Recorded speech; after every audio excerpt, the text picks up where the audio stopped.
Alright, let's take a look at this. I'm not excited because it ain't something I'm ever getting, but might as well just do the due diligence and make the video.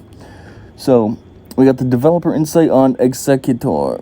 Admiral Piett Executor. However you say it. Executor. Executor. I don't know. Something Gitor. Dark Side Capital Empire. Highlights. Remove the enemy capital ship while keeping your own with an attack from the second Death Star. While keeping your own with an attack. So this kills... this is just like the Raddus then, kind of. Only you keep your own, unlike the Raddus. So it's better than the Raddus, because the Raddus you both lose your capital ship. Strong Bounty Hunter synergy with Light Empire synergy. What? With Light Empire? Okay, then why does this count as an Empire ship? I mean, I get why, but that's stupid. Achieve dominance in Fleet Arena. Yeah, no crap. Razor Crest, Slave 1, IG, Hounds, and Xandu. Those are all the Bounty Hunters. Okay, these doofuses, what do they have to say? Hey, holotable heroes. The bounty hunters are getting a capital ship to lead them into battle on the holotables. Okay, they're technically not, though. It's an Empire ship. I mean, yeah, it has super synergy with them, but don't call it a bounty hunter capital ship when its tag is Empire. One of the largest and most powerful Imperial vessels ever created, the imposing Executor led the way for the Empire at both the Battle of Hoth and Endor. Under Admiral Firmus Piett, his first name is Firmus. The Super Star Destroyer struck fear in the hearts of enemies before it met its demise by plummeting into the Death Star. You know, every time I hear Admiral Piett, I don't ever think of this guy. I think of the Family Guy version one. What's that from? Something Dark Side? Okay, I know. They made that guy be him. So every single time I hear Piett, I think of him. In addition to the ability to destroy the enemy capital ship and stun all enemies? That's kind of beefy for you. The Executor can dispel, outmaneuver, and stealth on enemies and debuffs from bounty hunter allies. Outmaneuver and stealth on enemies. What's outmaneuver? Oh, that's like Han's ship, the Millennium Falcon. I never even know what that move does. I always just put it on auto and it's always doing it, but I don't see anything happening when that happens. The ship jiggles a little and that's it. Anyhow, the all-new buff, we don't need their scum, creates some fun interaction between Empire and bounty hunter ships. And the Executor allows bounty hunters to inflict target lock on the targeted enemy whenever they deal damage via their basic ability.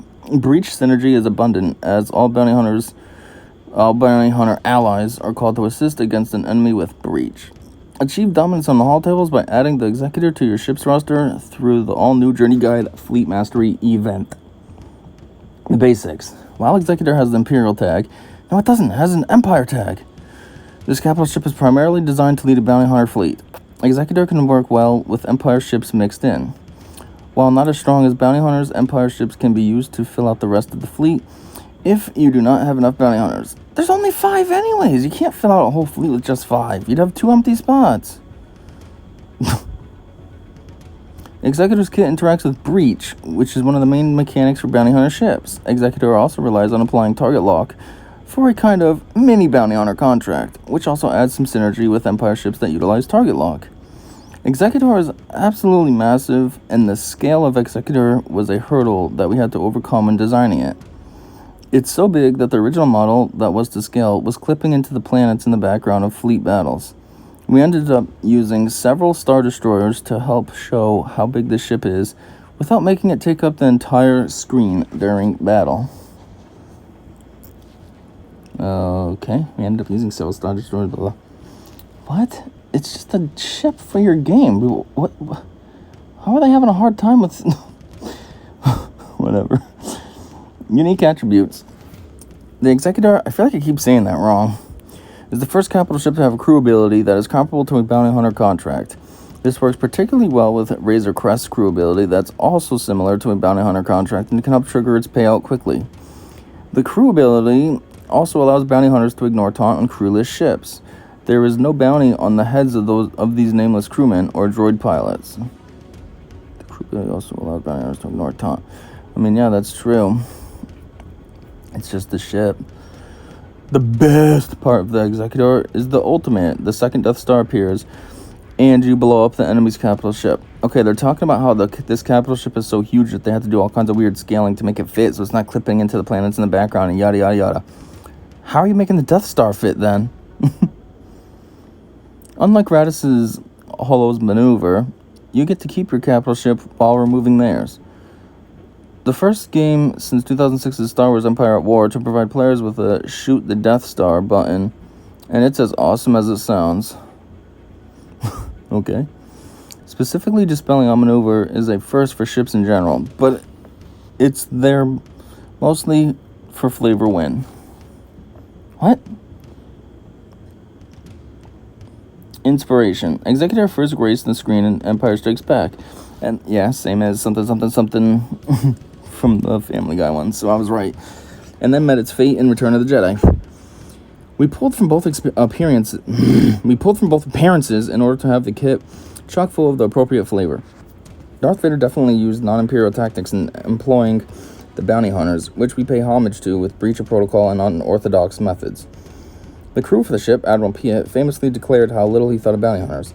This is why Empire allies get the "we don't need their scum" effect, which gives them a boost when bounty hunter allies are defeated. When brainstorming what Executor's ultimate should be, we tried to think of the most memorable moment it had in either movie.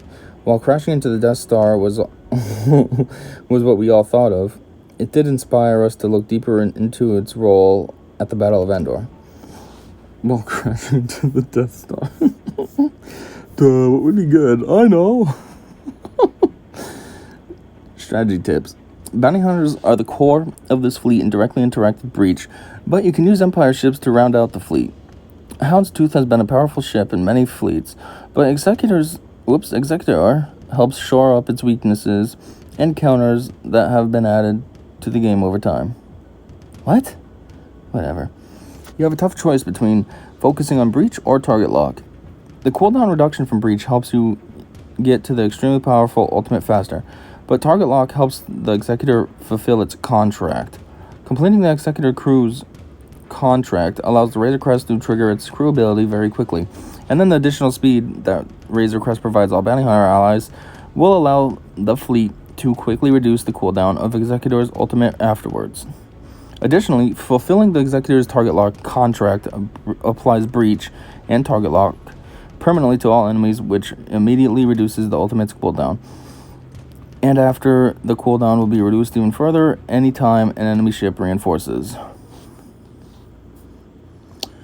As part of the release, Slave 1 is getting a long overdue update to its kit. Wow, they never update ships. This is like a first time ever. Slave 1 will dispel buffs on breached enemies with its basic. A brand new unique, No Good To Me Dead, provides Slave 1 stats for each active enemy at the start of battle or when called to reinforce the fleet. The first time all enemies are breached while Slave 1 is active, or if Slave 1 enters the battle while all enemies are breached, Seismic Charge's cooldown is reset. This is much easier to do with Executor leading the fleet, as you already want to be breaching as many enemies as possible to reduce the ultimate's cooldown. Slave 1 will have its Seismic Charge available when the Executor's crew ability contract is fulfilled, since all enemies will have breach for the rest of the battle. Slave 1 can enter the battlefield with a sizable amount of protection up if there are any enemies that are suffering from breach. Fack. Why does the ultimate destroy all ships after its second use? The ultimate destroy all ships? After its second use. It is extremely hard to trigger Executor's ultimate twice in the time limit. If you manage this exceptional feat, then congratulations, you should win immediately. Oh, okay. I mean, once it's activated once, like they said, it is going to be hard to do it a second time because you kill the capital ship. That means no more reinforcements are coming. Any bonuses that the capital ship might offer, such as heals and what have you, aren't going to happen. The big move that the capital ship always offers isn't going to be there. So, I mean, the opponent's basically dead at that point. So, I guess they have a point. Anyhow, that was the developer insight. I felt like that was a pretty big one. Usually they're not this long. So, this is done now, and you know what's next right there, hanging out at the top, kit reveal. So stick around and check out that with me. And until then, you already know. I said I'm going to bed.